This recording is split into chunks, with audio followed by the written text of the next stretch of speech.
Chapter 3. The Storm and the Shipwreck. I stayed in Brazil and worked hard for some years. By then I was rich, but also bored. One day, some friends came to me and said, "We're going to Africa to do business. Why don't you come with us? We'll all be rich after this journey." How stupid I was. I had an easy, comfortable life in Brazil, but of course I agreed. And so, in 1659, I went to sea again. At first, all went well. But then there was a terrible storm. For 12 days the wind and the rain didn't stop. We lost 3 men in the sea, and soon the ship had holes in its sides. "We're all going to die this time," I said to myself. Then one morning, one of the sailors saw land. But the next minute, our ship hit some sand just under the sea. The ship could not move, and we were really in danger now. The sea was trying to break the ship into pieces, and we had very little time. Quickly, we put a boat into the sea and got off the ship. But the sea was very rough, and our little boat could not live for long in that wild water. Half an hour later, the angry sea turned our boat over, and we were all in the water. I looked round for my friends, but I could see nobody. I was alone. That day I was lucky, and the sea carried me to the shore. I could not see the land, only mountains of water all around me. Then, suddenly, I felt the ground under my feet. Another mountain of water came, pushed me up the beach, and I fell on the wet sand. At first, I was very thankful to be alive. Slowly, I got to my feet and went higher up the shore. From there, I looked out to sea. I could see our ship, but it was wrecked, and there was nobody near it. There was nobody in the water. All my friends were dead. I was alive, but in a strange, wild country, with no food, no water, and no gun. It was dark now, and I was tired.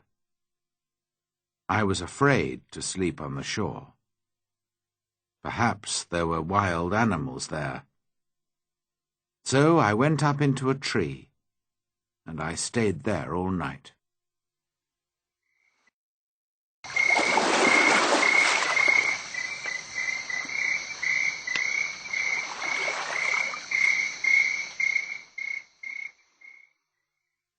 Chapter 4. A New Life on an Island. When day came, the sea was quiet again. I looked for our ship, and to my surprise, it was still there, and still in one piece. "I think I can swim to it," I said to myself.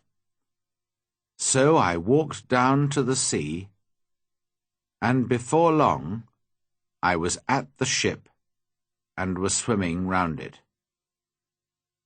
But how could I get onto it? In the end, I got in through a hole in the side, but it wasn't easy. There was a lot of water in the ship, but the sand under the sea was still holding the ship in one place. The back of the ship was high out of the water, and I was very thankful for this, because all the ship's food was there. I was very hungry, so I began to eat something at once. Then I decided to take some of it back to the shore with me. But how could I get it there? I looked around the ship, and after a few minutes, I found some long pieces of wood. I tied them together with rope. Then I got the things that I wanted from the ship. There was a big box of food, rice and salted meat and hard ship's bread. I also took many strong knives and other tools, the ship's sails and ropes, paper, pens, books, and 7 guns. Now I needed a little sail from the ship, and then I was ready. Slowly and carefully, I went back to the shore. It was difficult to stop my things from falling into the sea, but in the end, I got everything onto the shore. Now I needed somewhere to keep my things. There were some hills around me, so I decided to build myself a little house on one of them. I walked to the top of the highest hill and looked down. I was very unhappy, because I saw then that I was on an island. There were 2 smaller islands a few miles away, and after that, only the sea. Just the sea, for mile after mile after mile. After a time, I found a little cave in the side of a hill. In front of it, there was a good place to make a home. So I used the ship's sails, rope, and pieces of wood. And after a lot of hard work, I had a very fine tent.